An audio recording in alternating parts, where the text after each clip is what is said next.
Manalangin ang Birheng Mariang Mahal at ipinaghihingay tamang kalalisayan sa mga pagitan ng Jesucristo kasama ng Espiritu Santo. Hello guys, welcome to my vlog.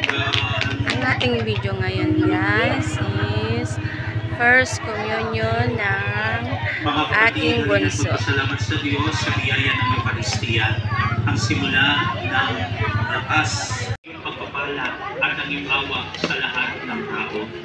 Maraming salamat Panginoon sapagkat kasama namin ngayon ang aming mga mahal sa buhay, ang aming mga kaibigan, ang mga kasamahan namin sa paglilingkod sa iyo.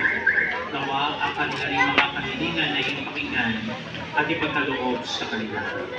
O aming ina, mahal na Birheng Maria, sa Eucharistia kami ng tulad mo'y maging banal at kapatid at araw-araw ang hindi marating ang buhay na walang hanggan.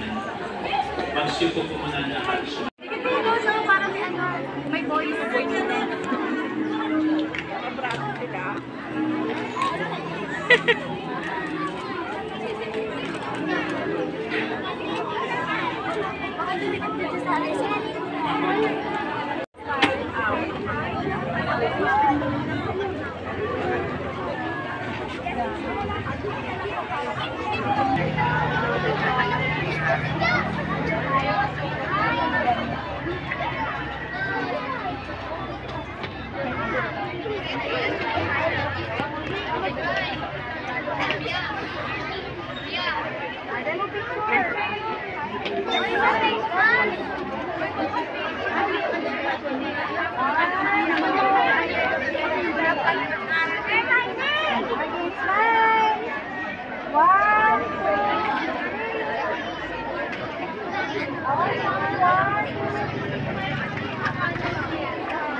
Sa mga first communion ko, pakilala ko ang pila ng Ginoo.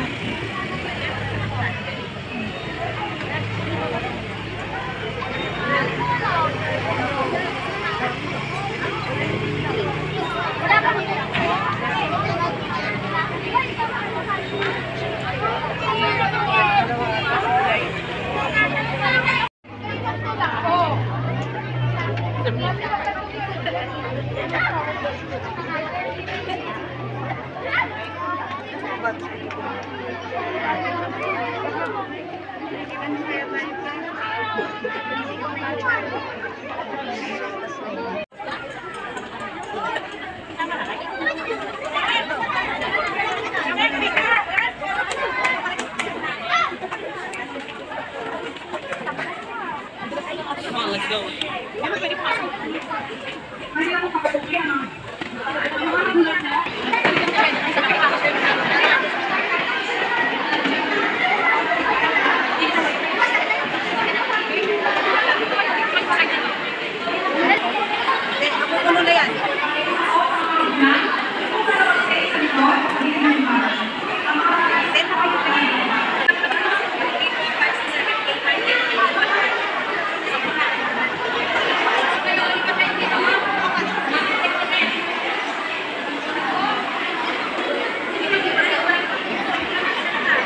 Kung kayo po ay nagpa-picture sa kanila, bawal din po mag-abot ng tubig, pagkain sa mga bata.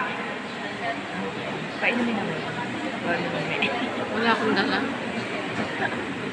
Hindi kami nagdalang tubig. Wala akong saglit lang din.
sa mga nagsiawit, sa mga nagsipaglingkod, at sa mga nagtaguyod at nagalay po ng ating misa ngayon. Palapakan po natin ang bawat isa.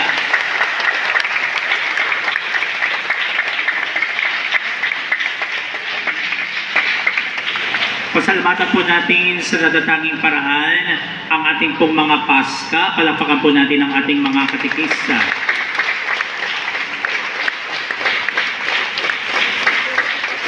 Na walang sawang naghahanda sa mga batang ito para sila ay makatanggap ng banal na komunyon.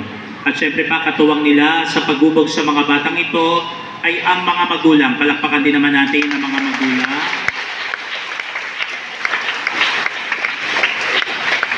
Uulitin ko po muli, sinisimulan natin ang isang mabuting bagay sa mga batang ito sa pagkakalob sa kanila ng komunyon. Pero ito'y magtatagal at mananatili kung sa tahanan ay lagi po natin silang papaalalahanan na magdasal at magsimba. Kaya po napakalaki na ulit ng papel ng mga magulang para magpatuloy ang kabutihan at kabaitang ito na mayroon ng mga bata sa araw na ito. Kayo po, mga magulang, ang magsasabi sa kanila at magpapaalala na dapat nang magdasal at magsimba. Kaya sana'y makatuwang kayo ng ating simbahan sa paghubog sa mga kabataan.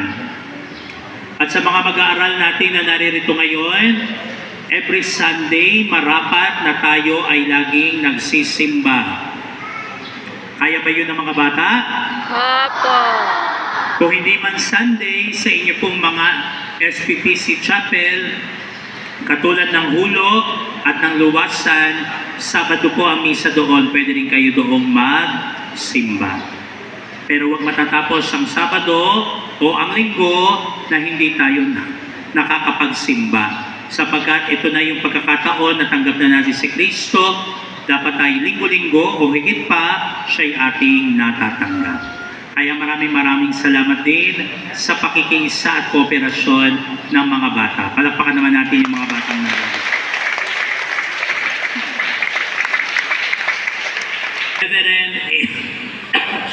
Reverend Aaron Mark Jose. Palakpakan natin si Rev.